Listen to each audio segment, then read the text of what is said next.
Very well chosen. Yeah, well, it's really nice to meet you, Teodora.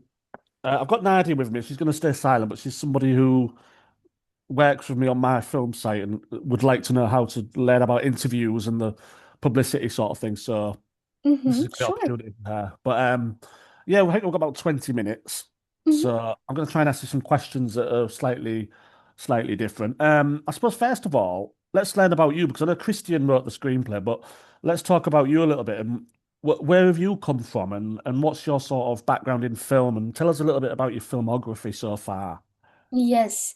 Well, I have a long story, which is a bit complicated, but I will try to sum it up as fast as I can. So I was born in the 80s in Romania under when it was still the regime of Ceausescu. Mm. My parents fled and went to Belgium. Um, and I had to stay behind as the kind of proof that they were going to return, which they never did. It wasn't quite as easy as they had hoped or thought to get me out of the country. So it took, something over a year for me to be able to join them. And I joined them in Belgium when I was 8.5.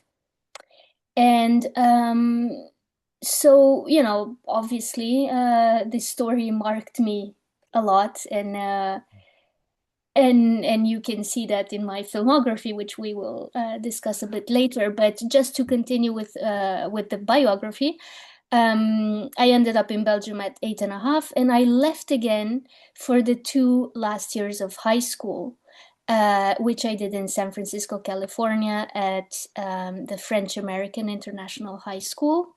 My whole family had immigrated to somewhere.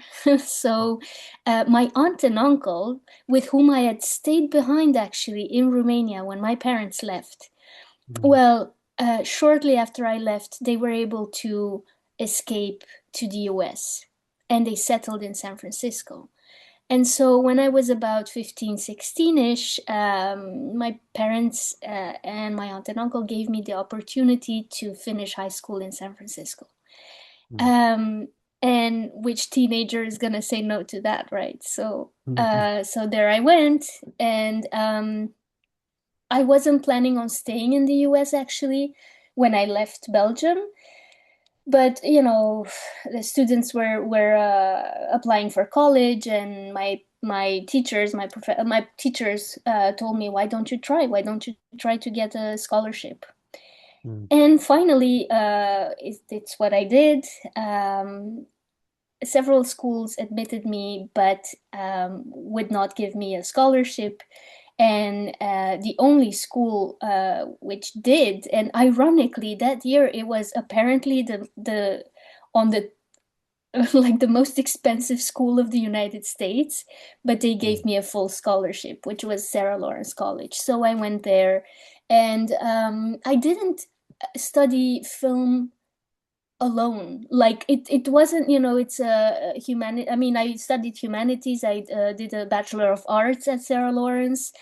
Mm. Film was my focus, but it wasn't a film school as such as is Tisch, for example, or Yeah. uh, which was, by the way, one of the schools that had accepted me, but that would Mm. not extend the favor of a scholarship, which would have made it possible. So.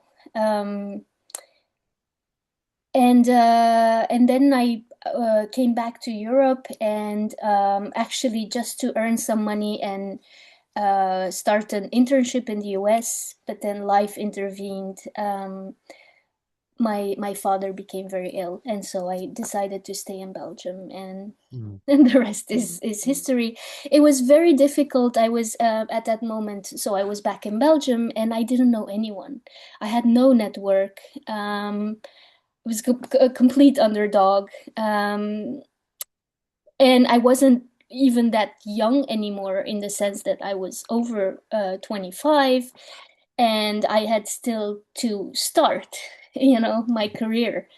Yeah. Um, but then things just went, I mean, just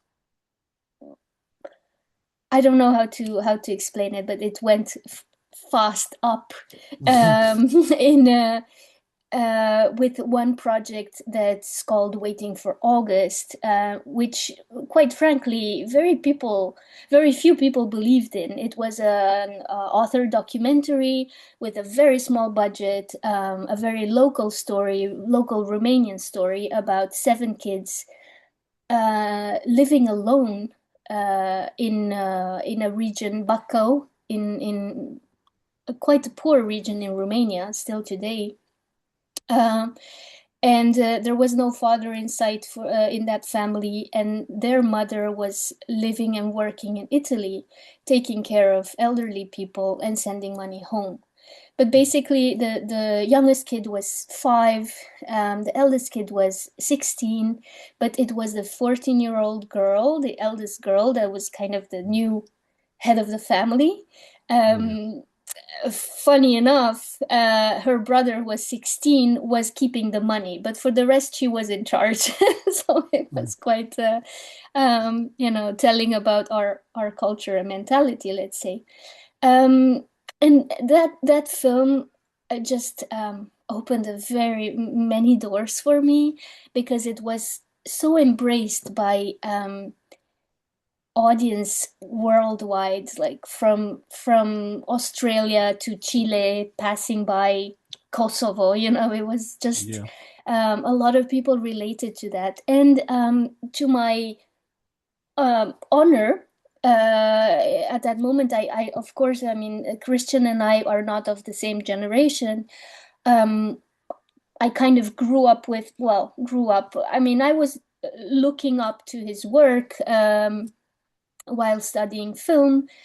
And one day I received a message from him telling me that he had seen Waiting for August, that he had loved it a lot, and that Wow. he was curating a film festival in his city of birth, which is Iași in the north of Romania.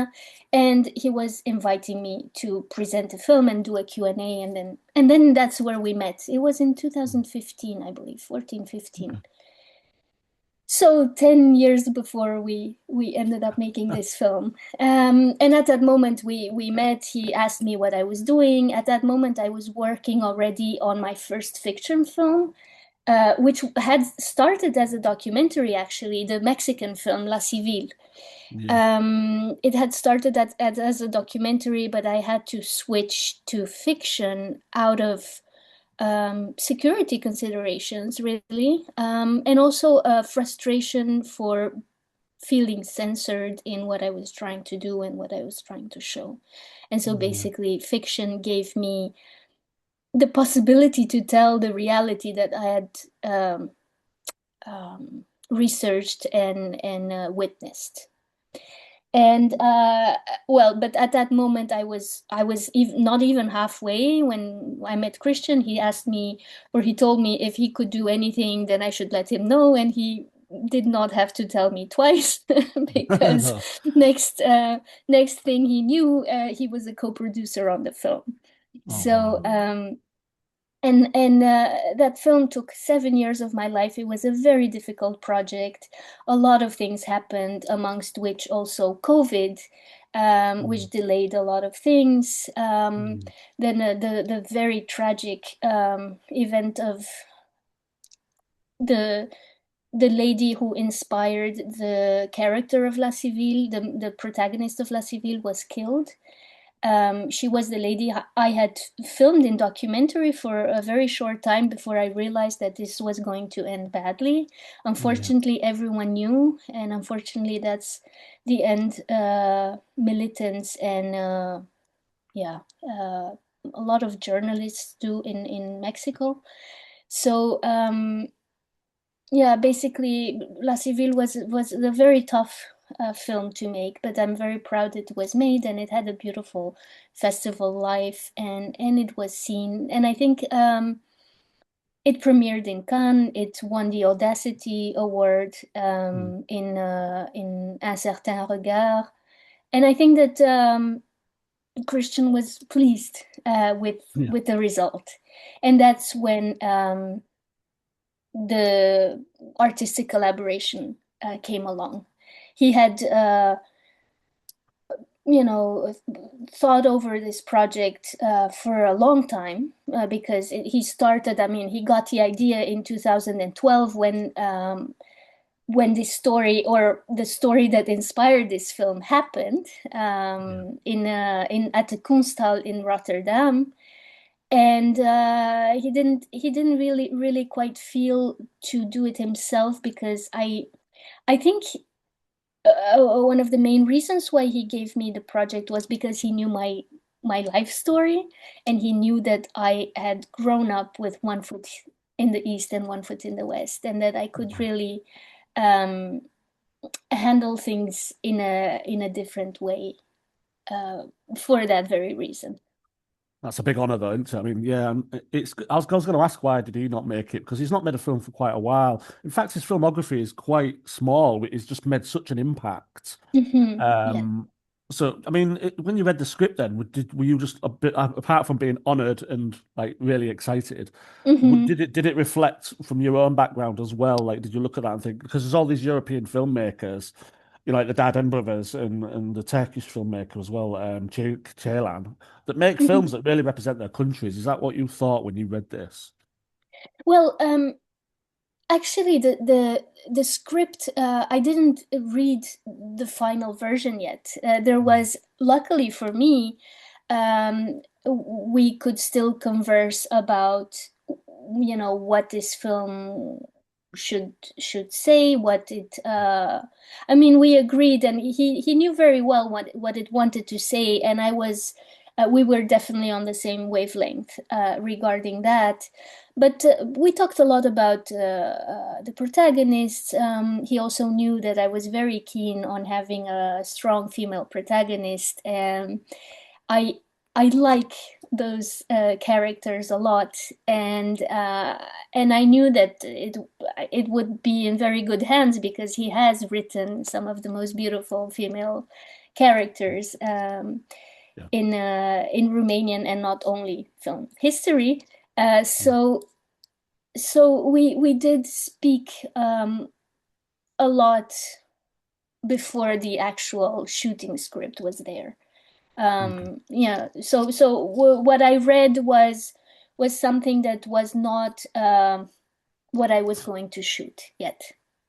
He Mm. was still, I mean, it was definitely still a work in progress, and I think he, when the idea came along that I would direct it, it somehow also gave him a new elan, a new wave of ideas and ways to write the final version. Yeah, I think it's important film as well. I don't know if you've read the review that I've written. I hope that they pass it on and you read it because I went in quite in depth. I really enjoyed it. You know, it reminded me of a lot of. It reminded me of Christian's work and some other European films that are really even like Ashghar Farhadi, the Iranian filmmaker, Mhm. that's very reflective of his own country. It's the stuff that you wanted the audience to assume. Like for example, the party scene, something happens to her, you can assume she was either spoken to or she was touched a certain way. And like scenes like that, did you want that to just let the audience decide, but it was just a plot trigger?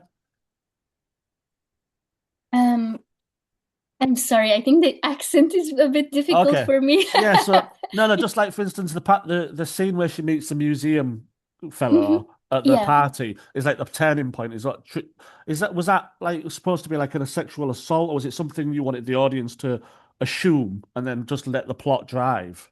Yeah, it was, I mean, we didn't want, it was written like that. It was never quite clear. I mean, we didn't want to show it, but it is suggested.